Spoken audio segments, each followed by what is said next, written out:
Olá, seja bem-vindo, seja bem-vinda. Aqui é o podcast da Multiedro. Esse é o nosso primeiro episódio. A gente vai falar hoje sobre inteligência artificial. Temos aqui café, temos água. Convidamos você a curtir o nosso conteúdo.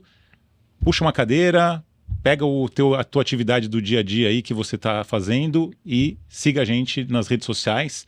Dê aquela curtida. Faça o seu comentário e acompanhe as atualizações e as novidades que a gente vai lançar aqui sempre nesse canal. Muito obrigado pela presença de vocês e vamos partir agora para a conversa, né? Eu sou o Juliano, sou um dos fundadores da Multiedro. A Multiedro é uma empresa que presta serviços de nuvem desde 2010. A gente tem as parcerias principalmente com o Google e com a Salesforce.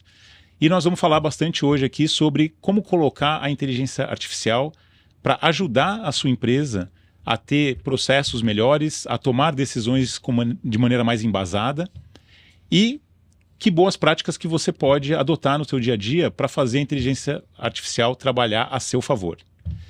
Eu estou aqui hoje com o Ilício e com a Carol, são pessoas da equipe da Multiedro, envolvidas com soluções em cloud, e vou pedir para eles se apresentarem. Carol, por favor. Obrigada, Juliano. Prazer estar participando do primeiro podcast da Multiedro, tomara que venham vários outros.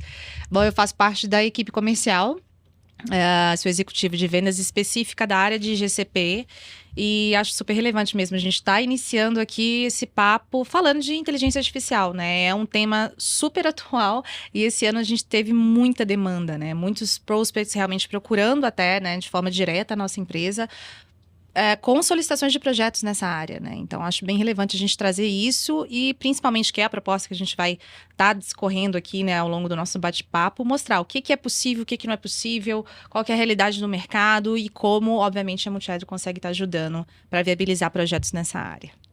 Muito bom. Muito bom. Bom. Ilício? Bom, é muito bom estar aqui, é um prazer estar aqui com vocês. Eu sou o Head de Dados da Multiedro, também sou cientista de dados, então tenho uma formação técnica aí na área de IA, Machine Learning, e é exatamente isso que a Carol falou, é muito importante a gente entrar nesse assunto, desmistificar alguns temas, voltar para a realidade, né, porque isso descola um pouco da realidade muitas vezes, e explicar para o nosso telespectador, para os nossos clientes, para os nossos colaboradores, mostrar aí um pouco do que a gente vem fazendo e daquilo que o mercado está nos oferecendo, né, porque essa área de IA, ela está se reformulando a cada uma semana, é algo que bombardeia a cabeça de todas as pessoas, então aqui a gente está com esse objetivo, né, de falar um pouco, sentar um pouco na realidade e mostrar para todos aí o que é possível fazer com IA e como a gente direciona isso. Tá bom? Muito bom. Esse é o caminho mesmo, eu acredito muito nisso e acho que foi muito bem colocado por vocês, da gente mostrar que é possível usar a inteligência artificial de uma maneira correta e de uma maneira que traga resultado. Não é uma ciência de foguete, não é um bicho de 7 cabeças. A gente tem vários casos que foram feitos esse ano pela equipe e acredito que essa troca de experiência com o público vai ser muito produtiva e muito enriquecedora para justamente melhorar a percepção do mercado em relação a esse assunto, né? Perfeito. E como vocês falaram, esse foi um ano em que esse tema dominou todas as conversas. Não só no mundo da tecnologia, mas no mundo do entretenimento, no mundo da política. Multissegmentos, né? Todas as pessoas de todas as camadas da sociedade, de idades diferentes, falaram sobre inteligência artificial. E como você falou, né, Ilício, ao longo do ano, as novidades foram surgindo, as polêmicas também. As dificuldades também. A gente viu as empresas que oferecem solução de inteligência artificial batendo um pouco de cabeça também. Então a gente vai falar também um pouco sobre isso. Acho que é legal explorar esse assunto também, né? Porque mesmo aquelas empresas que estão carregando essa bandeira, ou que pelo menos se destacaram bastante no começo do ano, perceberam que é preciso ter um pouco de pé no chão quando a gente fala sobre esse assunto, para não meter os pés pelas mãos.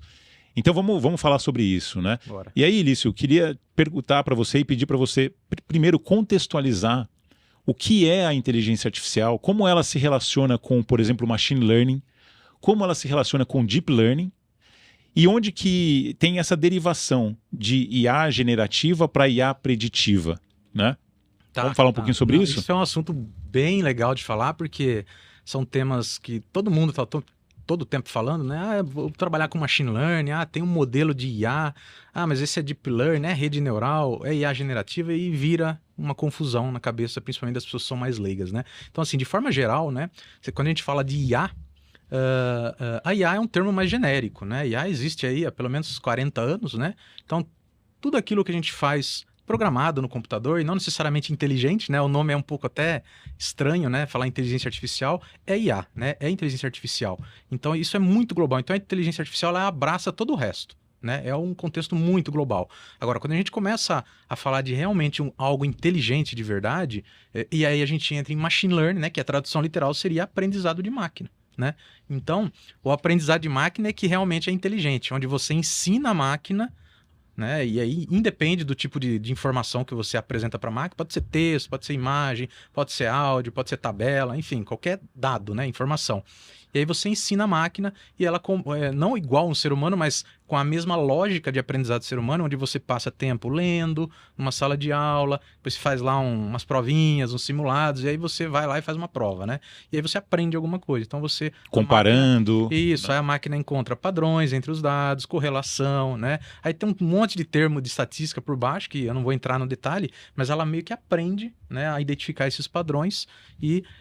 isso é possível você ir aumentando, melhorando, o que a gente chama de taxa de aprendizado, né? Então, machine learning, né, o aprendizado de máquina é isso. A máquina vai aprendendo esses padrões. Por que que ela aprende? Porque em algum momento você vai mostrar para ela alguns dados que ela não viu ainda. E aí ela vai fazer algum tipo de inferência. Ela vai dizer, por exemplo, poderia ser uma classificação, né? Me mostra para mim se isso vai ser uma transação fraudulenta ou não. São duas classes, né? Como é que ele vai saber se é fraude ou não? Ele vai ter que aprender com as transações antigas, que foram fraudes ou que não foram fraudes, né? Então é essa lógica do machine learning. E aí quando a gente começa a trabalhar com problemas bem mais complexos, é aí que entra o deep learning, né? O Deep Learning, né, que é aprendizado profundo, ou seja, vai mais fundo ainda, e o Deep Learning ele já vem meio que amarrado aí com o que a gente comumente ouve, rede neural, né, que é aquela tentativa de copiar o cérebro humano com camadas, com neurônios artificiais. Por quê? Rede neural, que é uma Deep Learning, que é da Deep Learning, é para resolver problemas bem complexos. Que tipo de problema? Por exemplo, computação visual. Computação visual é quando você tem lá imagens, você quer detectar objetos, né? Por exemplo, é bem comum hoje em condomínios ou em prédios, você tem lá o escaneamento da face da pessoa e vai liberar ou não a catraca, né? Como é que ele faz esse reconhecimento de uma pessoa que é única, que tem né? Tem pessoas que são parecidas? Você treina um modelo com um monte de imagens, inclusive com as imagens dessas pessoas que trabalham no lugar ou que vão frequentar, e aí ele aprende. Mas como é que ele aprende uma imagem? É pixel, é um monte de pixel, né? Para isso você precisa de uma rede neural, que é Deep Learning, né? E aí, quando você entra em Deep Learning, você deriva mais aí uma divisão que, inclusive, que está bem comum agora falar de IA generativa, né? Que é aquela IA que você cria conteúdo, você faz sumário, faz summarization, que é o resumo do conteúdo, ou você fala com a voz e ele faz algum tipo de transcrição e busca informação dentro de um livro, né? Então, assim, algo mais voltado para criação de conteúdo ou para edição de conteúdo, né? E aí você divide isso, porque toda IA generativa está sobre algum tipo de deep learning, que é muito complexo, né? Inclusive, quando a gente fala de IA generativa, por trás tem o que a gente chama de LLM, né? O Large Language Model, que é aqueles grandes modelos com bilhões de parâmetros, né? Que, por exemplo, o Bard, né? Que é uma IA generativa, utiliza e ele entende quase tudo. Você escreve lá, me ajude com uma receita de bolo, né? O caso mais tradicional. Ele vai trazer. Se você não... você pode ir mais ainda a fundo. Mas eu quero um bolo de brigadeiro com não sei o quê. Aí ele melhora ali. Não, mas eu quero sem glúten, porque tem problema com isso. Então você vai dando contexto e a IA vai, como um ser humano, né, parecido com um ser humano, ela vai aprofundando e vai te dando as respostas, né? Obviamente que ela não é perfeita, mas ela é treinada com muitos parâmetros, né? E isso é muito complexo e isso precisa ser deep learning e rede neural, tá? Perfeito. Então, de forma geral, é isso. Então, IA global e rede neural e deep learning mais específico, mais para problemas bem complexos. Maravilha. De forma geral, acho que é isso. Ótimo. E, Carol, você, né, que é da área comercial, você comentou na tua apresentação que muitas empresas esse ano procuraram, né, a gente para entender como poderiam aplicar a inteligência artificial nos seus processos do dia a dia. Você acredita que a inteligência artificial ela serve para qualquer empresa? O que você pode falar sobre a tua experiência esse ano em lidar com os clientes que trouxeram essa demanda? Essa necessidade. Eu acredito que sim, mas a gente tem que colocar um mas, né? Quando a gente responde isso. Porque a gente precisa entender como aquela empresa trata aqueles dados que ela tem, né? Qual que é a cultura de dados que tem dentro daquela empresa. Isso. Porque não é qualquer dado que vai conseguir ser lido, né, por um projeto, por uma ferramenta que utiliza a inteligência artificial, machine learning, enfim. Então, a gente precisa fazer essa análise, né? E é uma análise que eu não consigo fazer sozinha. A gente precisa fazer isso a 4 mãos, que é o que a gente costuma falar no comercial, junto com o cliente. Então, a gente vai entrar numa agenda e eu preciso explorar isso com ele, né? Me conta, como que você guarda esses dados? Qual é o tipo de dado que você tem armazenado? O Elício até citou aqui, né, exemplos de dados. Então, assim, é uma imagem, né, é um PDF, é um texto, é uma planilha. Isso tudo ajuda para que a gente já consiga fazer uma passagem de bastão para o nosso time de pré-vendas, né, que no caso aqui o Elício e a equipe, para conseguirem analisar, olha, o que eles estão querendo, a solução que eles querem, o que eles buscam resolver, né, com uma automação, automatização, né, de um processo com inteligência artificial, faz sentido com esse tipo de dados. Ou então, olha, infelizmente com o que vocês têm hoje, a gente não conseguiria estar ajudando. A gente precisaria estar fazendo o chamado ETL, né? Então a gente precisa fazer uma limpeza nessa base de dados, organizar isso para conseguir de fato entregar algo consistente. Porque eu acho que é um processo, inclusive, muito importante que a gente faz aqui dentro da Multiedro, que é essa análise, né? Então, assim, respondendo ao que você me perguntou, é possível para todos? É. Mas a gente precisa entender qual que é a realidade de cada um, né? O que eu vivo não é a mesma coisa que você vive. Então, assim, cada empresa sempre vai ter uma diferença e a gente precisa entender a particularidade de cada um. Como toda nova tecnologia, ela traz alguns desafios, traz muitas dúvidas também. E a gente sabe que para ajudar o cliente, e você falou com muita propriedade, ele precisa ter uma boa fundação de dados, né? E a gente pode ajudar ele nesse sentido também, né? De ter essa boa fundação de dados, com dados de qualidade, com dados em volume relevante que possam fazer a inteligência artificial ser eficiente. Né? E aí, assim, de novo, falando sobre quando entra uma nova tecnologia no mercado, a gente tem aqueles clientes que são os adeptos iniciais, ou early adopters, né? E nesse sentido, como que a gente pode ajudar esse tipo de empresa? Porque é algo que, para ele, vai ser muito específico, vai ser muito da necessidade dele. Né? Entra exatamente nessa ponta da gente entender. Além de entender como estão esses dados dentro da base, qual é a realidade daquela empresa, qual que é o segmento, qual que é o produto fim e como que a gente consegue resolver aquela questão pontual, né? Até um detalhe que eu acredito que é importante sobre o ETL, né? Sobre essa verificação dessa base de dados, não necessariamente a gente precisa trabalhar com 100% da base de dados do cliente, né? Resolver tudo, porque às vezes pode gerar ali um grande estresse, né? A gente está falando ali em dar um step back ali, né? Para ver uma área ali que pode ser um pouco complicada. Mas a gente vai selecionar exatamente aquilo que vai impactar para o projeto, né? E fazer essa análise. Então, assim, é literalmente pegar na mão daquele cliente, vamos juntos, a gente está aqui com os nossos profissionais que são especialistas nisso, né? O Elício aqui é cientista de dados, justamente para conseguir fazer essa análise. Em cima, assim, do projeto, o que ele quer? Ele normalmente, um cliente, né, um prospect, ele vem com a demanda do tipo, eu quero automatizar a busca de um arquivo, por exemplo, dentro da minha base de dados. Ele tem uma base de dados gigantesca e ele não quer ter que olhar item por item, ler cada documento para conseguir achar exatamente aquilo que ele precisa. Então, fazer essa leitura, trazer isso para a realidade da máquina, né? Como que ele vai conseguir fazer essa leitura para a gente entregar. Então, é um projeto específico para aquela demanda.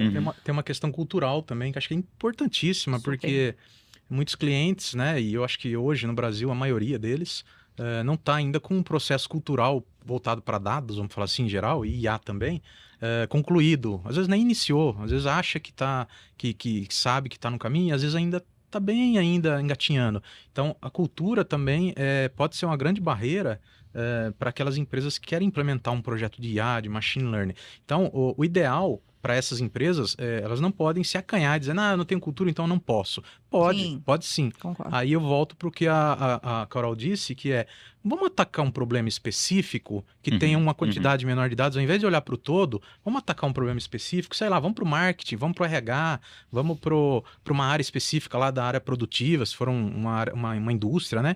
E aí a gente ataca esse problema, e pode ser através de uma POC, né? Não precisa exatamente ser um grande projeto já em produção, e aí isso prova algum valor para aqueles líderes, e aí a gente consegue levar um ROI ou algum tipo de resultado interessante ou promissor para os outros setores. E aí a cultura começa a se adequar. É porque né? você entra na realidade que ele vive, né? E você faz com que ele não mude a operação dele e que ele comece a ver o que de fato é novo, que vai ajudar naquilo que ele já faz. Então, isso casa muito com o que você falou, Juliano, dos early adopters, né? Então, assim, já são pessoas que estão com uma cabeça mais aberta. Eles já estão predispostos a entender inovação. Mas não necessariamente a empresa tem a cultura de inovação. Mas o fato dele ter essa porta aberta ajuda com que a gente identifique, e aí, de novo, como o Ilício citou, pega um pedaço daquele processo, faz uma prova de conceito, né? Traz para a realidade dele, ele entende que aquela tecnologia de fato vai ajudar no que ele vive, e isso fica fácil de você implementar, né, outras demandas. Até falar da própria nuvem, né? Por mais que nuvem já esteja no mercado há tanto tempo, né, e com vários players de mercado, ainda é uma barreira em algumas empresas que são tradicionais. Sim. Né? O mercado tradicional fala assim, eu quero dentro da minha casa, né, guardadinho ali dentro do armário, para eu ser que meu servidor está aqui. Sim. Então, são barreiras que a gente vai quebrando quando a gente entra com pequenos processos. Sim. Você falou da POC, por exemplo, né, como uma forma, o Ilício falou, como uma forma da gente mostrar valor para o cliente, mostrar que a tecnologia pode realmente fazer a diferença, né? Eleger uma particularidade do processo do dia a dia do cliente e aplicar a inteligência artificial naquilo para ele ver, poxa, realmente. E na prática, isso faz com que o cliente brilhe os olhos. Sim, né? muito. Acredito que a gente viu isso muito acontecer ao longo desse ano, do cliente ficar espantado com o resultado de uma pequena iniciativa, de uma pequena ação usando inteligência artificial. Exato. Né? Para ele se entusiasmar ainda mais e falar assim, cara, realmente isso daqui dá para a gente fazer bastante coisa. Ele quebrar a barreira, né? Ele entender que ele pode ter aquilo. Porque ele acredita assim, não, eu não sou tecnológico. Não é para mim. Não é para mim, né? O meu segmento, ou então a minha empresa não tem esse nível de conhecimento. Mas você não precisa ter esse nível de conhecimento. É o trabalho que a gente vem fazendo de trazer o cliente para a realidade. Porque o genérico, quando você faz uma apresentação, principalmente quando eu faço uma apresentação inicial, exploratória, isso aqui são as possibilidades. No campo das possibilidades, surgem milhares de ideias ali. Pelo menos uma dezena de ideias surgem. Dá para fazer isso com imagem, com tabela, com fraude, né? Mas aí a gente tem que trazer, né? A gente vem fazendo isso, trazer para a realidade e falar, mas olha aqui, vamos atacar um problema primeiro? Vamos começar um problema bem trivial, bem cotidiano, né? Depois a gente olha lá, por exemplo, o reconhecimento de produtos com defeitos, que é algo mais complexo, depende de vários fatores.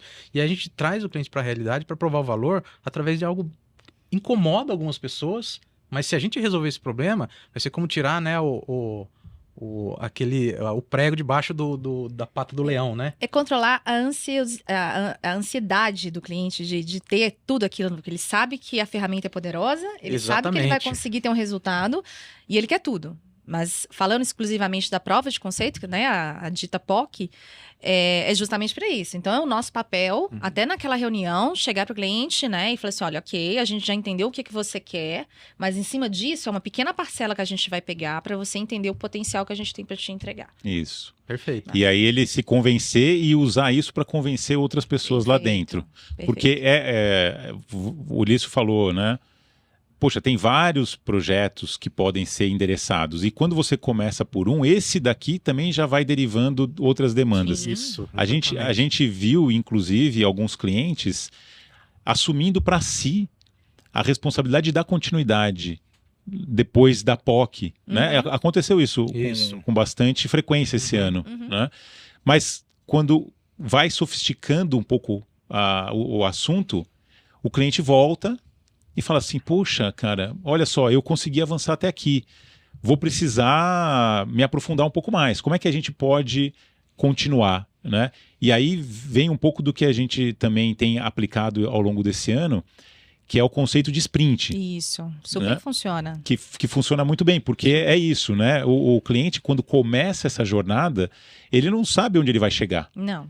E aí... sendo bem sincero, nem a gente, né? Sim, porque exato. é um mundo que a gente precisa explorar. Também, claro que a gente também. tem, né, do lado da equipe, o conhecimento técnico.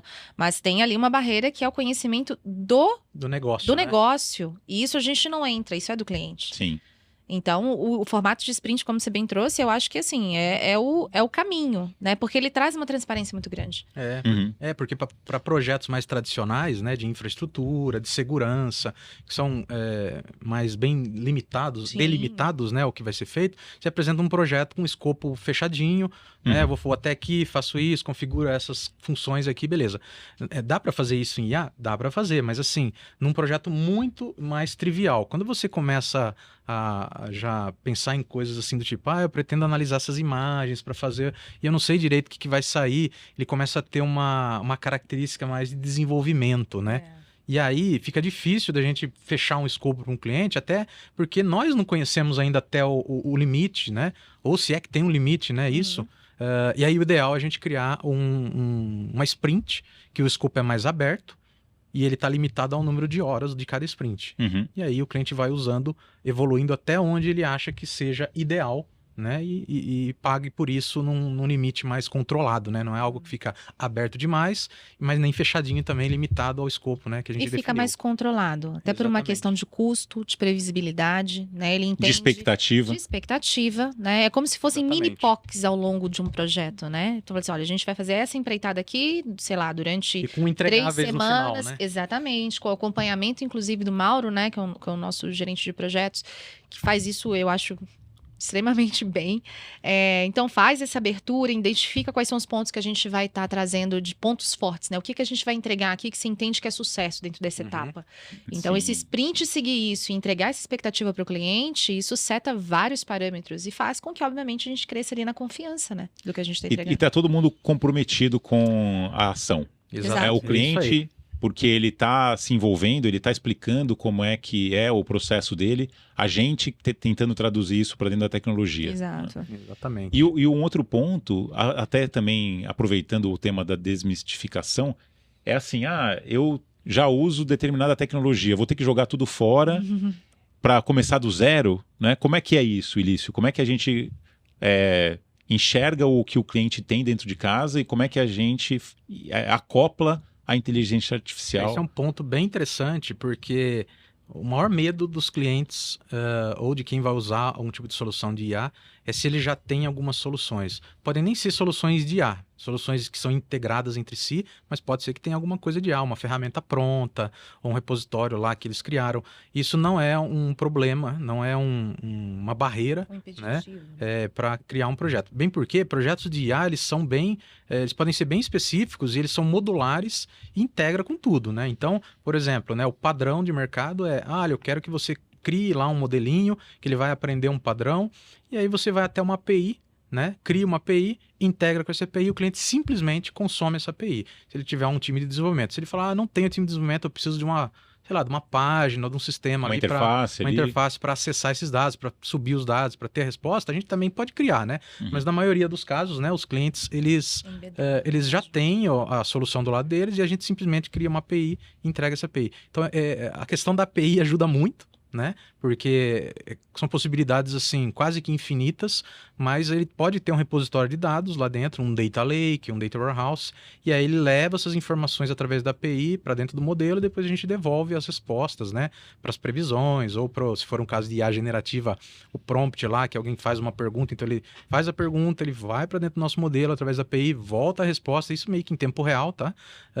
E aí ele tem esses resultados sem precisar destruir lá vários dos investimentos que ele já fez ao longo do ano, ao longo dos últimos anos. Sim. É bem legal isso. Perfeito, perfeito. A gente vai voltar aqui mais tarde para tangibilizar um pouco essas questões, né, principalmente do tipo de projeto que a gente implementou, mas eu queria agora falar sobre a realidade.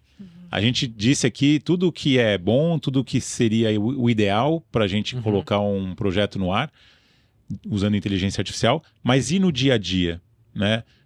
o que a gente encontra dentro dos clientes? O que tem sido a maior dificuldade ou as maiores dificuldades para a gente fazer esse tipo de projeto avançar?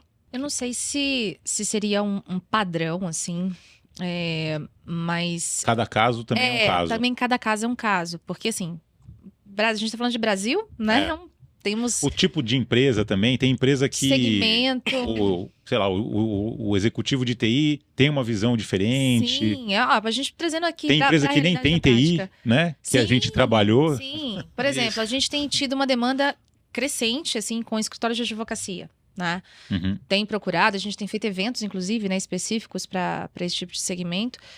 E a gente consegue ver claramente grandes diferenças dentro do mesmo segmento. Então, assim, escritórios que são maiores, eles têm uma estrutura para a área de tecnologia diferente, uma visão também diferente. Escritórios mais tradicionais, né, que são os menores, né, escritórios, como são tradicionais, eles já não têm uma cultura tão drivada para esse lado de tecnologia. Mas, em ambos os casos, eles têm o mesmo desejo, que é fazer com que a tecnologia ajude no dia a dia deles. Eles sabem que é um caminho sem volta, mesmo aquele melhore a produtividade, principalmente. Exatamente, né? Que ajude nesse processo. Então, é muito difícil, acho que... Eu, pelo menos, não consigo pensar aqui agora uma coisa, assim, bem comum, que é assim, olha, isso aqui é algo que a gente encontra muito e que é da realidade, assim, que é um grande... Não diria barreira, né? Mas, assim, um dificultador. Eu acredito pro processo. que para levar esse tipo de projeto para a realidade do cliente, primeiro, ele tem que entender, né, o impacto que aquilo tem, mas isso aí às vezes é até difícil. Sim. Primeiro, fazer todo mundo entender. Muitas vezes você faz uma POC e aí no final da POC ele fala, agora eu entendi o valor disso. Então, por isso a POC é importante em casos de extremamente IA, importante né? para IA. Mas tem muitas coisas que facilitam a gente quebrar uma das barreiras é a falta de conhecimento da área e do resultado que ele vai produzir. Como eu disse lá no início, essa área de IA, ela é ancorada na área de desenvolvimento, ela vem da área acadêmica, que é uma área que a maioria das pessoas não está tão próxima, né? Tá lá escovando bit, né? A matemática, a estatística rodando por baixo, ninguém tá vendo, né? O pessoal tá vendo lá uma ferramenta que faz alguma coisa que ajude, que melhora a produtividade e tudo mais. Então, uma das coisas que ajuda a quebrar esse tipo de barreira é ter ferramentas um pouco mais nível alto para os clientes. Ao invés de você chegar com um projeto de IA e falar, vamos programar aqui, vamos fazer tudo em Python, ou usando frameworks lá, né? Técnico, né? Ir para ferramentas que tenham uma camada de abstração mais fácil de ser entendidas, né? E eu até vou citar um termo aqui, né? Por exemplo, dentro do Google Cloud, você tem lá o Vertex AI e lá dentro você pode fazer um projeto altamente customizado, usando Python, Java, JavaScript, mas você pode usar AutoML. Você pode usar o AutoML, né? Que, para quem não conhece, ele abstrai um monte de passos que você utiliza ali, que são codáveis, né? Programáveis, e ele meio que vai fazendo, não automático, mas ele vai ajustando, né? Por exemplo, tem a criação dos parâmetros, que você precisa definir a rede neural, como eu comentei, você precisa definir as camadas, a quantidade de neurônios, enfim, ele meio que vai ajustando isso, e a pessoa que está operando o Vertex AI não necessariamente precisa ser lá um cientista de dados sênior com 15 anos de experiência.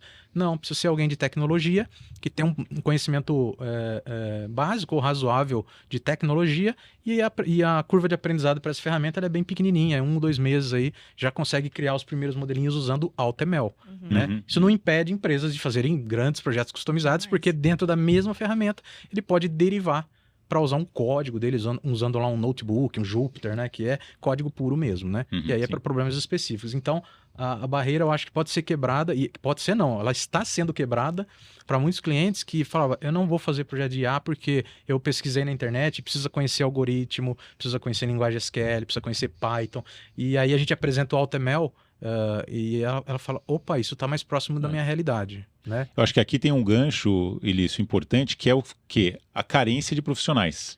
Exatamente. Né? Por maior que seja a empresa, por mais que ela esteja inserida num segmento onde a tecnologia é muito presente no dia a dia, ainda assim, quando a gente fala de tecnologia da informação, o Brasil nitidamente, historicamente, tem déficits de profissionais nessa área. Isso. E com inteligência artificial não é diferente. Pelo contrário, é ainda mais explícita esse gap, né? Então, talvez esse seja um elemento comum em todos os projetos que a gente trabalhou esse ano. Vocês acreditam que sim? Específico para profissional de inteligência artificial, com toda certeza. Sim. Mesmo a questão da fundação em dados, a gente percebeu que em determinadas situações, ou até na grande maioria delas, a questão da governança desse ambiente, da importância da qualidade dos dados, também era algo que não tinha tão Isso é muito ligado sólido. à cultura, né, Juliana? Também, então, assim, isso. a grande maioria são empresas antigas, né, que vieram lá do analógico. Então, o processo, né, a forma de você criar arquivos e processos no analógico é completamente diferente do que a gente faz hoje no digital, né? Então, acaba sendo um detrator, né, dentro do processo, quando a gente olha para isso, porque a gente não pode parar uma operação de uma empresa, né, pensando no business, né, pensando no negócio. Eu não posso parar para poder implementar uma solução, para poder arrumar aqueles dados. Então, fazendo gancho com o que a gente falou lá atrás, né? Por isso que é tão importante você pegar pequenos blocos nisso. Isso vai mudando a cultura, isso vai ajustando esses dados e vai fazendo com que aquela empresa realmente se transforme digitalmente. Perfeito. Já que você falou sobre governança, existe uma linha do tempo que ela é um pouco irônica, até um pouco engraçado, e é natural, né? Então, se as empresas estão fazendo isso, não se preocupem, porque isso ocorre com a grande maioria, é que quando você começa principalmente empresas que criaram um setor de inovação, e aí começa a olhar para o mercado, e aí a palavra inteligência artificial, machine learning, IA generativa, ela vai ressoando na cabeça dessas pessoas de inovação. Mesmo aqueles que não têm, eles falam, eu quero um projeto desse. E aí a gente traz o cliente para a realidade, né? A gente consegue fazer isso bem, mas é inevitável. Ele não vai se planejar para fazer a governança antes disso. Sim. O mundo ideal seria a gente gastar um tempo para planejar a governança, como esses dados vão estar alocados, quais são os metadados, onde eles vão estar, quem vai ter acesso. O ideal seria isso, mas até por uma questão lógica e uma questão cultural brasileira, a gente gasta muito menos tempo do que, por exemplo, os japoneses, os europeus ou alguns asiáticos, tipo chineses, com planejamento. Então, por conhecer essa realidade, acaba indo para o caminho. Vamos primeiro fazer o modelo de IA. Tem muitas empresas que começam pelo fazer o modelo de IA. Na hora de fazer o modelo de IA, o modelo não fica bom. Por quê? Porque tem um termo em inglês que é bem conhecido, né? Eu acho que não tem em português. Garbage in, garbage out. Né? Então, se você colocar o dado... Não que o dado seja um lixo, mas se você não tratar, não separar bonitinho, talvez para o objeto, né, que você queira ali, seja lixo, entre aspas, para o modelo. Aí você coloca o dado de qualquer jeito, treina o modelo, é como se você estivesse treinando uma pessoa com viés, né? Só está dando as respostas decoradinha do jeitinho que você quer. E quando ele for submetido a algum tipo de coisa real, vai dar tudo errado, né? Vai errar tudo ou vai errar a maioria. Então, você vai para esse caminho, aí você volta um passo, né? Que é ETL, né? Ou tratamento de dados. O mundo perfeito. Eu preciso... o quase perfeito. O mundo perfeito é ter a governança ainda, né? Então, você volta mais um passo e fala assim, precisa tratar os dados, gente. Tem coluna aqui que não serve, tem dado nulo, tem ponto no lugar de vírgula, sei lá, pode ter qualquer coisa. Esses são simples, né? Tem os mais complexos. Às vezes, não pode ter valor porque é dado sensível, porque quem vai criar um modelo não pode ter essa informação para tentar fazer uma engenharia reversa. Até na IA generativa tem isso, né? A pessoa começa a fazer perguntas ali de engenharia reversa para descobrir coisas que estão dentro da base. Então não pode estar tudo dentro da base. E aí você faz o ETL, aí digamos que a gente tenha superado a parte da engenharia de dados, né? E aí você tem um modelo com bons dados, né? E aí surge um outro problema, que é a da governança. Onde é que esses dados estão? Por que eles estão ali e não estão aqui? Por que tem dado sensível que não deveria ter? Tem dado que pode estar lá, mas tem que estar anonimizado, não tem que deletar, porque alguém vai usar para outra coisa depois, para outro modelo. E aí você volta o segundo passo, que é da governança. Então tá vendo como o ideal seria a governança desde o começo e acaba sendo a última coisa? Então isso é natural. Porque é um gap que ficou, né, dentro do processo. Porque você tem que gerar o problema para corrigir o problema.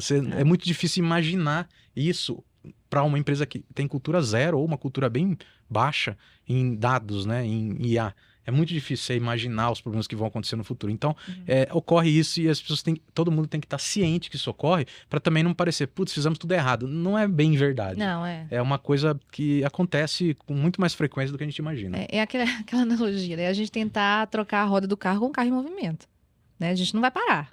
Sim. Vamos continuar e a gente vai. Tem um entregar, ideal né? aqui que é só né, uma amostra que dá para começar fazendo governança? Dá, mas ela é um pedaço da governança. Eu Não vejo é a governança assim, como um todo. tem um pedaço importantíssimo para a governança especificamente, que é o entendimento do negócio. Isso, Né? exatamente. Então, se você tem propriedade, você entende o que é o teu negócio, né? Qual que é o fim, né? Você está aqui, a tua proposta é para quê? O que você entrega no final das contas? Isso está claro, né? No processo, a gente consegue fazer essa leitura junto com vocês? Show de bola. Aí a governança vai funcionar, Uhum. né? Tem uma leitura bem transparente ali de qual que é essa entrega do business. Eu acho que isso aí, inclusive, é uma das pontas que é mais fácil para a gente conseguir conversar com os prospects. Porque não faz muito sentido a gente já entrar, né, numa agenda já falando muito techniquez, falando de GTL, falando de governança. Olha, você precisa arrumar seus dados. O que é arrumar dado? O que é um dado? Exato, exato. Esse é um bom gancho, Carol, porque você falou de clientes mais tradicionais que têm uma cultura diferente de... Sei lá, eu trabalho com arquivo analógico. E a gente teve um caso esse ano, né, que foi exatamente isso.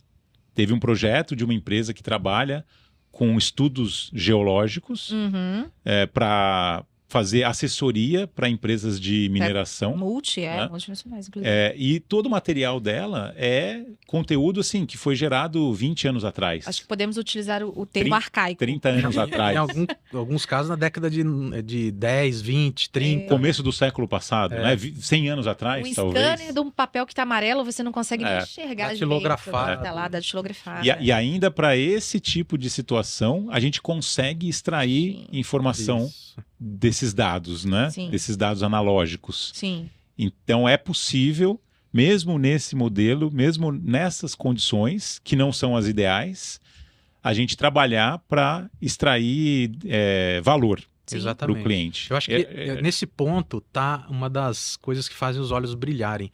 Porque quando a gente olha para projeto de IA, todo mundo pensa que é sempre dentro do mundo ideal. E na maioria das vezes não existe um mundo ideal. Quando a gente vai para a prática, o dado não está limpo. Por exemplo, vamos extrair informação usando IA generativa de PDFs. Mas aí é um PDF que não é um PDF que foi gerado pelo sistema, que é aquele PDF... searchable, né? Selecionável. É um PDF que foi uma foto que alguém tirou lá da década de 30 de um documento, que alguém bateu uma picareta lá num chão lá do Tocantins e averigou que tinha um minério lá, tinha uma rocha que poderia ser extraída, mas que naquele momento precisaria de um maquinário assim, que nem existia, ou se existia na época, era caríssimo e não valeria o dinheiro de extrair. Não daria, né? O valor do minério era menor do que o do investimento para a máquina. E aí, o mundo girou, passaram-se quase 100 anos, e hoje você tem um maquinário relativamente barato e consegue ter um ROI ali, né? Mas como é que você vai descobrir que tinha algum minério, alguma coisa, num arquivo tão antigo assim? Ele é público, ele está lá no repositório do governo, do estado, do município, e você faz o que a gente chama de web scrap, né? Então você captura essas informações, faz a captura do caractere, porque aí entra um outro problema, né? Porque o caractere ali não é selecionável, ele é uma foto, né? E aí você trabalha com um projeto de IA voltado para OCR, né? Faz um pedaço desse processo, joga o caractere em outro tipo de documento, que aí já é um documento estruturado, um CSV, um XLS, um JSON, né? E aí, a partir desse documento estruturado é que você começa a desenvolver seu modelo de busca de informação, né? E aí pode ser uma classificação ou pode ser uma IA generativa. Então, tem todo esse processo, né? Então, dá para fazer. É um negócio altamente rudimentar, que a gente consegue traduzir isso em caracteres. E assim, né? A ferramenta que a gente usa para isso hoje dentro do Google Cloud é o Document AI, né? Só para capturar os caracteres. E aí a gente usa lá uma ferramenta para IA generativa para achar informações ali. Então isso, quando a gente fala de apresentar esse tipo de solução para os clientes, é muito difícil para o cliente ficar pegando esses documentos que são velhos, é até ruim de ler muitas vezes, tem que fazer um monte de analogia, um monte de análise, aliás, variável, interpretação, não é só aquele documento, às vezes tem um documento no Tocantins e ali do lado, sei lá, numa outra terra ali, tinha outra coisa da década de 60, aí tem um negócio mais novo da década dos anos 2000, né? E aí ele precisa cruzar vários dados para chegar no consenso, até para ver se não tem alguma incongruência entre esses dados ali, ou se realmente tinha esse minério, mas alguém já explorou e não atualizaram essa informação, né? E tem também as leis também, né? Que é outra variável do tipo, é terra de demarcação indígena, é próximo de algum santuário, área de proteção ambiental, parque estadual, do período que ou foi área concedido urbana de extração, que tem isso exatamente, também. exatamente. Então, Sim. tem as leis que, dependendo do lugar, tem lei estadual, tem lei municipal, tem lei federal. Então, assim, é bem complexo, né? Muito complexo. E aí você leva todas essas informações para dentro de um repositório, e aí já falando de uma ferramenta usando IA generativa, por exemplo, né, o Vertex AI, ou o Search Conversation, você consegue extrair as informações ali de dentro de uma maneira muito, assim, baseada em contexto. Eu acho que é aí que a gente começa a falar, né, de ferramentas poderosas que fazem isso. É aí que a tecnologia traz o verdadeiro valor. Exatamente. Né? Não o verdadeiro valor, mas ali é onde ela consegue escalar. Ela mostra o potencial, né? Porque, sim, mas só a questão da escala uma coisa é você fazer todo o cruzamento que você disse, Lício, a partir de uma pessoa. Isso. A outra é você fazer esse cruzamento usando tecnologia. Ou seja, você vai ser muito mais produtivo, né? Você vai ter uma performance muito melhor. Não que aí esteja o maior valor. O maior valor eu entendo que é justamente a interpretação. Mas você trabalhar com grandes volumes é onde você consegue escalar através da tecnologia. E depois você consegue facilmente fazer um cálculo de economia de tempo, diminuição de complexidade, né? Isso. E aí era a outra parte que eu queria trazer, porque a gente falou de um caso de um cliente arcaico ou analógico, mas quando você disse, Carol, dos clientes no segmento jurídico, o próprio judiciário, ele hoje já está bastante informatizado. Já. Então, a informação que vem, ela já vem num formato meio mais padrão, adequado, né? E aí, mas ainda assim, o volume é gigantesco. Muito. Então, tem um cliente nosso, que ele, né, da área, que ele trabalha com milhares de processos. E ele usa a inteligência artificial justamente para analisar esses processos que antigamente eram feitos por advogados. Sim, economia, sei lá, gastava metade do dia útil do advogado só para analisar um processo que, sei lá, 15 páginas, 20 páginas. Ele tinha que fazer a leitura 100% do documento, porque como é que ele vai saber onde está exatamente o trecho que ele precisa analisar? Né? Então, a classificação de texto, né, que é uma das frentes que a gente tem usando linguagem natural. Usa linguagem natural. Que é importante. Exato. É o trunfo, assim. Economiza muito tempo. Sim. Tá? Onde está, em qual arquivo, enfim. E tem uma assertividade que vai melhorando altíssima, conforme ele vai colocando mais conteúdo ali dentro. Exatamente. Como a gente está falando de texto, que apesar de ser considerado dado não estruturado, você consegue estruturar ele dentro de um CSV, por exemplo, que é um arquivo estruturado. Então, você treina o modelo com uma quantidade interessante, e aqui é bem interessante frisar que não é só quantidade, é variedade. Então, no caso de área jurídica ou escritórios de advocacia, vamos falar, por exemplo, de publicações, né? Ou sentenças. Você tem ali trechos e textos que são importantes, né? Que inclusive dá até um fio da meada para qual caminho está indo essa publicação ou essa sentença, né? Se vai ser algo assim que vai ser extinto, se é parcialmente provido, se é improvido, enfim. E aí você treina o modelo ali com uma quantidade razoável, né? E aí depende do negócio do cliente, mas com uma variedade. Então, se você tiver uma variedade boa, então você vai dar subsídios e informações para o modelo aprender melhor, né? Então é como a gente ir para o mundo e falar, eu conheço várias raças de cachorro. Então, assim, você pode conhecer, mas se você for na China, sei lá, ou num país assim que você nunca pisou, num outro hemisfério, e olhar um cachorro, você vai saber que qual a raça do cachorro? Não, mas você vai saber que é um cachorro, provavelmente, se você olhou 1000 tipos de cachorro aqui na América, né? Então, a variedade ajuda você não confundir, por exemplo, um cachorro com um urso, que parece um cachorrão, mas não é. É um urso, está em outra família, tem algumas similaridades, né? mas ajuda. Então a variedade também é muito importante, e nesse caso de texto, é legal que, como existe o dia a dia dos advogados, todo dia recebe processos, sentenças, publicações novos. Então você tem como pegar essas informações novas e ir retroalimentando o modelo. Então a taxa de aprendizado dele tende a crescer. melhorando no dia a dia, né? Talvez não de hoje para amanhã, né? 0,0001 melhor. Mas se você pegar em 6 meses, se ele subir 0,1%, já é muita coisa. Já vai melhorar a classificação. Tem um ponto que ajuda bastante com esses modelos, é padrão. Né? A gente está falando ali de um padrão de conduta pelo próprio juiz, ou então do formato de ação que está sendo, né, seguido na área civil, na área familiar, enfim. Então tem um padrão. Isso ajuda muito a trazer cada vez mais assertividade para o modelo. Então o modelo vai melhorando. O modelo começa a aprender, por exemplo, como que um juiz toma a decisão, não que a decisão dele seja todas iguais, Sim. mas existe um padrão. Às vezes o juiz tem um valor, uma visão que é própria dele, e ele tende a tomar decisões com certos subsídios, né? E quanto mais você ofertar para o modelo quantidade, variedade, com esse mesmo juiz, por exemplo, ele vai ser um especialista para analisar a atitude daquele juiz ou do outro juiz, né? Isso. Então, vai melhorando com o tempo. Isso é muito legal, porque isso vai economizar tempo para os escritórios, vai ajudar eles a interpretarem melhor, e não necessariamente vai substituir todos os advogados, porque tem casos que são bem complexos, que os próprios advogados falam, não, isso aí a gente não vai colocar IA para fazer, porque a gente já tem um setor específico para isso. Mas não necessariamente todos os casos, né? São esses que se repetem, que são triviais, né?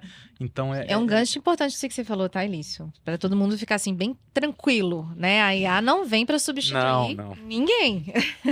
O profissional, ele ainda continua sendo o centro da importância, da atenção. Precisa daquele crivo na final. Porque exige uma curadoria dessas respostas, né? Ou dessas interpretações para entender, poxa, realmente isso daqui foi assertivo.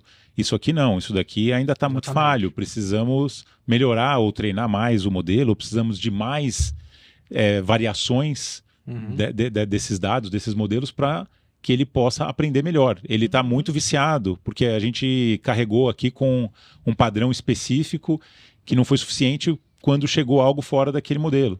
Né? Então tem... Exatamente. E sempre implementações parciais. Isso é o profissional que vai fazer. Né? É ele que vai entender essas variações. E isso casa com os sprints, Juliano. Por isso que os sprints são tão importantes. Porque você fazendo isso em passo a passo, você vai entendendo, treinando o modelo de acordo com aquilo ali que você precisa solucionar. Implementações parciais, né? Exato. Ninguém vai criar um modelo e vai virar a chave no outro dia para produção. Porque se esse modelo cometer algum erro muito grave, isso vai gerar um estresse aí, né? Um problema. E até uma desconfiança, e isso pode voltar tudo para trás, né? Pode até justificar o pensamento de algumas pessoas mais conspiracionistas, né? Então, o ideal é fazer bastante teste e colocar de forma parcial.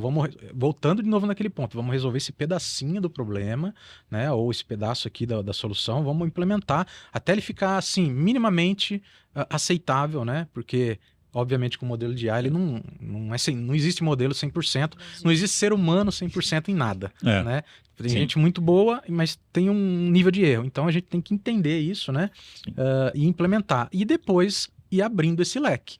Né? A ideia é ir abrindo, usando para outras frentes, para outros problemas dentro do mesmo setor e assim por diante, né? A gente vai variando, derivando e agregando, né? O ponto também aqui é importante, né? Assim, não existe um passe de mágica, mas também não é algo que vai demorar um mês para fazer, né? Exatamente. Você pensando no modelo de POC, pensando no modelo de sprint, em 2, 3 semanas você consegue colocar no ar algo viável e com valor para o cliente. Isso. Então isso também, acho que tira um pouco, né, desnuda assim... alguma outra mística ao redor da inteligência artificial, que é algo muito longo, ou que não, porque eu vi uma demonstração e que, olha só de digitar a pessoa já tem a resposta, né? Então, na verdade, não é nem tanto ao lado, nem tanto ao outro, né? É um meio do caminho que precisa ser bem calibrado junto com o cliente, para lidar com a expectativa e para que seja economicamente viável também. Também, Exatamente. importantíssimo. Esse tema é importantíssimo porque, novamente, traz para a realidade, e essa realidade não é só técnica, ela é financeira também, porque Sim, já ocorreu muitas vezes, a gente vê no Brasil afora, mundo afora, projetos espetaculares que prometem, né, ou fazem algo bem diferente e brilha aos olhos das pessoas, principalmente quando a gente fala de computação visual ou de áudio, né, que a gente vê as deepfakes, a gente vê aí dublagem, todas essas coisas, só que quando a gente aterriza e fala de investimento, vai muitos zeros depois da vírgula. sim. E aí inviabiliza. Então toda aquela Aquele euforia, aquela expectativa, aquela alegria, ela vai por água abaixo em alguns poucos minutos quando se descobre o custo de implementação disso, ou não. Às vezes é barato para implementar, mas o custo de operação, Isso, como que eu enfim, o mantenho dia a isso? dia. É. A ferramenta muitas vezes não é tão cara, mas eu preciso ter lá meia dúzia de cientistas de dados que, sei lá, custam 30 mil por mês cada um, aí se for CLT, isso aí fica mais caro, e aí a empresa começa a olhar e falar, putz, gente, eu acho que eu tô mais colocando dinheiro do que melhorando algum processo ou conseguindo melhorar a minha rentabilidade. Então, tem que tomar um pouco de cuidado com alguns tipos de projetos que, na maioria das vezes, é porque quer implementar tudo de uma vez. Uhum. E, às vezes, é uma implementação que poderia demorar, assim, 2 anos, né? Sim. Vamos fazer o básico já para um retorno imediato e depois a gente expande, expande, até chegar. Aí, a empresa já vai ter até um fluxo ali melhor de ROI para poder ir justificando esses novos investimentos que vão subindo como uma escadinha. Sim. E não chegar assim de uma vez e colocar tudo e às vezes até perde o foco muitas vezes do que realmente se queria desde o início, né? A gente viu isso acontecer esse ano, né? Teve um outro caso de um cliente que ele precisava fazer algo até trivial, que é classificação de imagens, né? Ou captura de dados a partir de imagens. Documentos de pessoas, por exemplo, documento de identificação, conta de consumo. Um projeto relativamente rápido de ser feito, né? E que traz um impacto. Esse cliente é um cliente grande até, né? Trabalha com muitas pessoas jurídicas e físicas e precisa validar esses dados com velocidade para que possa emitir nota fiscal, para que possa autorizar a entrada nos seus estabelecimentos. E a partir daí, o cliente viu o potencial. Não é uma... Sim. De novo, eu vou usar um outro termo aqui que eu usei antes. Não é uma ciência de foguete. Você não vai entrar num laboratório cheio de telas, cheio de modelos tridimensionais. Uma linguagem que você não entende. É algo muito mais acessível do que isso. Isso, exatamente. E que traz resultado rápido para o cliente, né? Sem que ele tenha que ter um batalhão de gente especializada, podendo contar com a experiência do integrador, né? Em construir atalhos, mas ao mesmo tempo ajudar o cliente a aprender com aquilo e ter uma certa autonomia. O cliente ele quer ter uma determinada autonomia e a gente acredita que é importante ele ter isso também, porque ele vai ser o maior patrocinador lá dentro da empresa, quanto mais ele tiver condições de defender a solução. E ele só vai poder fazer isso tendo autonomia. Sim. E ele é o conhecedor do negócio. Também. Eu falo assim, né? As pessoas envolvidas são os que têm maior potencial de aproveitar o máximo desse tipo de solução. Porque eles conhecem o negócio. Então, hoje pode começar, como eu disse, né? Vamos resolver aqui um problema da engenharia. Mas o marketing pode estar lá batendo cabeça com coisas simples que eles poderiam ir lá implementar um modelinho bem pequenininho e vai resolver um problemão de meia dúzia de pessoas lá. Sim. E aí, por que eles descobririam isso facilmente? Porque conhecimento de negócio. Muitas vezes a Multiedro, nos profissionais, a gente não vai chegar lá no primeiro minuto e já vai identificar todas as possibilidades que a gente poderia ter com o IA. Isso é impossível, né? Sim. Embora a gente tenha, sim, um conhecimento, quanto mais empresas a gente atende, melhora o nosso conhecimento. Por exemplo, escritório de advocacia, a gente fez um evento, eu conversei, a Carol conversou com advogados, com sócios, e aí a gente vai começando o nosso ouvido vai sendo treinado até para falar um pouquinho a linguagem deles. É bem legal isso, né? A própria área de geologia, né? Você começa a falar umas coisas, você fala, mas você conhece juridiquês? Eu falei, não, eu não sou da área, mas esse convívio faz a gente se aproximar e ter um pouquinho mais de liberdade para falar, olha, publicação, olha a sentença. Eu não sabia um ano atrás o que era a diferença de uma publicação e uma sentença, ou o que era algo parcial provido. O que é isso? É de comer, né? Então, isso é legal porque a gente vai, mas a gente está muito longe de conhecer... De dominar como o cliente domina. Como o cliente domina, né? Ele está respirando aquilo dia a dia. E esse exemplo que você trouxe, isso é bem curioso, porque a gente trabalhou com escritórios de advocacia e hoje a gente está trabalhando com a área jurídica de grandes empresas. Isso aí, né? Isso abriu uma grande porta. Abriu uma grande porta também, que tem né, grandes empresas, tem muita similaridade. Claro. Grandes empresas têm o seu próprio departamento jurídico e, nesse caso em particular, é um exemplo de IA generativa que a gente está fazendo. Isso, exatamente. Né? Você quer falar um pouco sobre... Quero. Isso é um assunto... Porque até agora a gente falou de machine learning... De forma geral. IA preditiva, né? Mas IA generativa já existe um caso concreto que a gente está trabalhando com um departamento jurídico. A IA generativa, né? Vamos relembrar aí. Todo mundo sabe ou já ouviu, pelo menos, né, ter uma ideia, porque muita gente está usando, né? Muitas vezes não sabe como funciona, mas está usando, né? Então, o pessoal que está usando o Bard, está usando o Vertex AI, às vezes está usando uma solução pronta, tem várias soluções prontas no mercado, para áudio, para texto, para vídeo, e a IA generativa, ela está muito assim em evidência, né? E ela contribui muito para essa... encontro de informações ou criação de informações de forma rápida, né? E quando a gente olha para a área jurídica, um dos grandes pontos, né, que eles trabalham eu tenho um monte de arquivos e documentos com um monte de texto, que é uma área que se lê muito, né? Depois da área acadêmica, eu acho que a área jurídica é a que mais trabalha. Tem muita jurisprudência. Com leitura, jurisprudência, contexto, variáveis, né? E aí, gasta-se muito tempo lendo essas informações, consultando essas informações, porque pode ser que seja uma interpretação, mas às vezes não, às vezes é só uma busca mesmo. Olha, eu quero saber, vamos recapitular aqui qual é o valor da indenização da pessoa que está pedindo, processando uma empresa ou outra pessoa. Então, você tem que buscar essa informação lá dentro. E mesmo que você saiba a página que está, você demora 20 segundos para fazer isso, pelo menos. Aí você vai começar a pegar a informação. Aí a generativa, ela vem para ajudar nesse ponto aí de velocidade, né?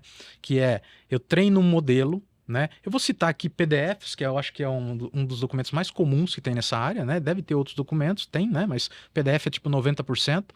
E aí você tem lá um repositório com vários, sei lá, 10 mil PDFs com todos os sentenças, processos ou fax lá. E aí a generativa permite você pegar esse bolo de informações que tem muito texto, tem milhões ali de frases e caracteres, e você importa isso para dentro de um modelo generativo, né? No nosso caso, a gente usa o Google Cloud, né? O Search Conversation, que faz isso, e você importa esses dados para dentro de um grande modelo de LLM e ele aprende aquelas informações ali em linguagem natural que estão dentro desses documentos. E logo em seguida, assim, bem rápido mesmo, poucas horas depois, você já abre uma janela, né, um prompt, e começa a fazer perguntas do tipo, você começa a conversar, né, com o modelo e como você faz no Bard, né, mas dessa vez, nesse contexto, é direcionado para os seus dados. Você não está indo para a internet buscar uma informação genérica, no né? ambiente protegido, né? Exatamente. Então você poderia selecionar lá um pool de dados, lá um conjunto de dados, e aí, digamos que seja um monte de edital, né? Por exemplo, como eu sou mestrando da Unicamp, tem um monte de edital. Todo dia chega e-mail com edital, né? Digamos que eu tenho um repositório com 2.000 editais de bolsa de estudo, pós-doc, doutorado, mestrado, vaga de professor, enfim, né? Editais. E aí eu poderia falar assim, traz para mim aqui um edital vigente nesse mês para bolsa de pós-doutorado. Ele vai trazer, né? Quanto melhor a pergunta, mais específica ela for, mais fácil de você trazer essa informação. Então, tem um trabalhinho do nosso lado de aculturar isso nos clientes, né? Que vamos aprender a fazer as perguntas, né? Porque se você fizer uma pergunta assim, me traga um edital sobre professor substituto, não vai ser muito. Genérico. Se tiver um monte de edital de professor substituto, ou ele não vai trazer nada, ou ele vai trazer 1, 2, ou às vezes todos, né? Então aí você melhora a sua pergunta, vai afunilando isso e ele começa a trazer informações, né? Então, na área jurídica, isso é muito importante. Então, é número de processo, é valor de indenização, em que estágio que está, quem é a pessoa envolvida, qual o número do documento, quem é o advogado, quem é o juiz, enfim, tem um monte de informações ali. E você pode pedir essas informações e ele vai te devolver meio que em tempo real. E mais do que isso, você tem lá uma opção avançada que você pede resumo das informações. Isso é bem legal. Resume para mim o trecho que fala sobre isso. Então, ao invés de você ir lá e ler, ele vai trazer. E esse resumo não é algo aleatório. É específico daquele documento, né? Ele vai, de fato, Dentro daquele resumir... contexto, né? Exato. Exatamente. A gente fez testes, né, inclusive com alguns advogados e algumas empresas, do tipo assim, ó, pede o resumo. Beleza. Agora, lê isso aqui e lê aquilo lá. Faz sentido esse resumo? Será que ele não cortou alguma palavra importantíssima, alguma frase importante? Aí a resposta que a gente tem dos advogados é, não, ele fez direitinho o resumo. Era isso que eu queria, porque eu teria que ler o texto completo e eu montar alguma coisa e fazer um entendimento. Então, isso é bem legal na área jurídica, mas isso se aplica a qualquer área que utilize de documentação, texto, busca, né? Você pode, empresas que trabalham com call center, poderia pegar um FAQ gigantesco e transportar esse FAQ, importar para dentro de um modelo desse, ao ponto dos seus clientes não precisar ficar lendo, porque às vezes a pessoa vai ler um FAQ, né? Até tem bots que fazem isso, mas não tão, de forma tão fácil assim, né? E a pessoa tem que ler tudo, às vezes, para chegar na perguntinha dela, ou ela não sabe qual pergunta fazer, porque o FAQ é meio padrão, né? Fez uma pergunta meio diferente e já não responde. Com a linguagem natural de IA generativa, você pega o teu FAQ, que tem perguntas e respostas já históricas, transporta, importa para dentro, e aí a pessoa faz a pergunta do jeito que ela quiser, desde que tem o mínimo de informação para o modelo entender e poder dar a resposta. Interpretar né? aquilo. Então isso é bem legal, porque você rompe com esses padrões, né? Não precisa formular um negócio muito padrão. Ele vai, fale com as suas palavras. Sim. Né? E aí ele responde da maneira que você quiser, ou de forma direta ou de forma resumida. Então isso é muito interessante. Eu acho que a gente aqui falou bastante, ficou até mais comprido do que eu imaginava, mas eu acredito que foi bem enriquecedor, foi uma colaboração bacana. Tem algo que vocês querem finalizar? Algum fechamento? Algum ponto em particular? Bom, do meu lado, agradecer a oportunidade, que eu acho que é super relevante a gente trazer esse tipo de tema. Abertura para a inteligência artificial, acho que tem tudo a ver, né, com a realidade do que a gente vive, né? Tem vivido muito aqui, né, esse ano na Multiedro. E deixa claro, né, que o nosso papel aqui, principalmente o meu que estou na área comercial, é ajudar, é pegar na mão ali de quem está com interesse em entender melhor como a inteligência artificial, né, como o machine learning pode de fato ajudar no dia a dia, né? O meu papo vai ser voltado para business, tá, gente? Meu papo não vai ser voltado para inteligência artificial. Esse aí é o papel do Elício, que eu chamo ele no segundo momento e ele entra falando do Techniquez. Comigo é entender, de fato, vocês entendem o que é a proposta da empresa, né?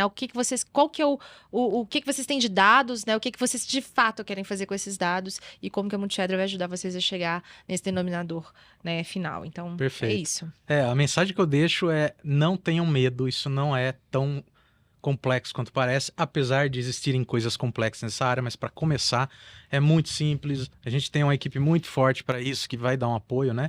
Mas o nosso grande objetivo é esse, é entregar valor para os nossos clientes, ficarem mais velozes em suas tarefas, diminuir a complexidade e ajudar os nossos clientes a prosperarem, né? Que eu acredito que o grande ponto da IA, né, que nós gostamos de falar para os nossos clientes é: a IA é para trazer prosperidade, Isso, facilidade, né? E no final com um investimento justo, né? E não algo assim, ciência de foguete, como o Juliano disse. Acessível, Né? É isso né? aí. Não tenho medo porque é possível. Existem palavras que a gente usa, né? E uma delas que eu gosto muito é democratizar isso. Isso. Né? Isso não pode ser exclusivo de um setor, exclusivo de um tipo de empresa ou exclusivo de uma classe. Nem porte da empresa, né? Exatamente. Pode ser uma empresa pequena, com desafios 2, 3 mais funcionários. simples. E pode ser uma grande empresa que tem desafios mais robustos. Bem, porque na própria grande empresa, você tem pequenos desafios de alguns setores. Cada setor, cada grupo de pessoas é um mundinho. São as chamadas células, né? Isso aí. Então, é bem multimodal aí, é bem abrangente. Então, aí você não tem medo de IA, porque é mais uma evolução da tecnologia que veio para ajudar. Exato. Muito bom. Obrigado, pessoal. Obrigado você que acompanhou a gente. Espero que vocês tenham gostado. A missão da Multiedro é transformar o negócio dos nossos clientes através da tecnologia, e acho que ficou claro aqui o quanto a inteligência artificial pode contribuir nesse sentido. No próximo episódio, a gente vai falar sobre IA generativa, vai continuar falando sobre IA generativa, e vamos dar um foco no Gemini, que é um lançamento que o Google fez agora no início de dezembro, né?